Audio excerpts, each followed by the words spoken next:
Hello, this is Kevin Olson, property manager and managing broker for the Colorado Springs Group. Today I'd like to discuss the difference between deposits and fees.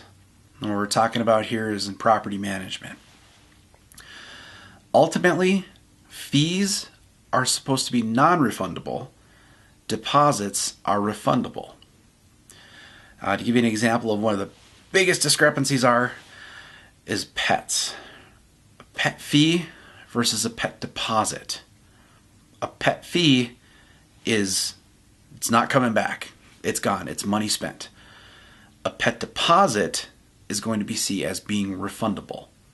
And this is just the way it works, and it should be spelled out very clearly in the lease how that works. If any part of a deposit is non-refundable, because part of a deposit can be non-refundable, it needs to be spelled out in a lease. Okay? Where people start to hit problems with this is when a tenant thinks they're making a deposit that is going to be refundable when in fact it is actually a fee.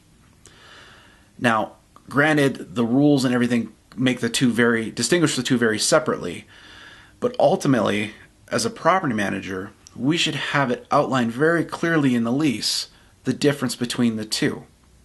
Because if we don't clarify it, it doesn't really go well if you end up in front of a judge. It's one of those things where the property manager is the wolf, the tenant's the sheep. It's something that we know, it's something that we're supposed to distinguish.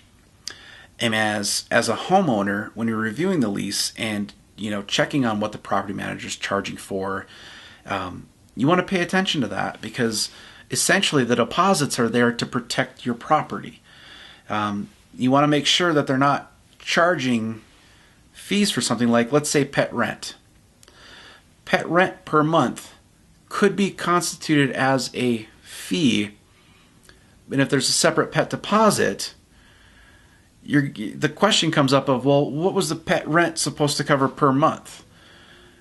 Because most of the time, pet rent is seen as covering different things that a pet, would be doing.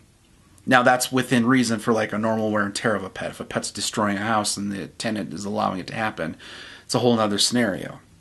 But the important thing to know is there's a difference between the words deposit and fee. They are not interchangeable, and all too often in our industry, those words are used interchangeably, and they're not. Ignorance isn't going to be an excuse that's going to hold up well if you end up in front of a judge or a magistrate. Again, my name is Kevin Olson. I'm the property manager and managing broker for the Colorado Springs Group. Thanks for watching.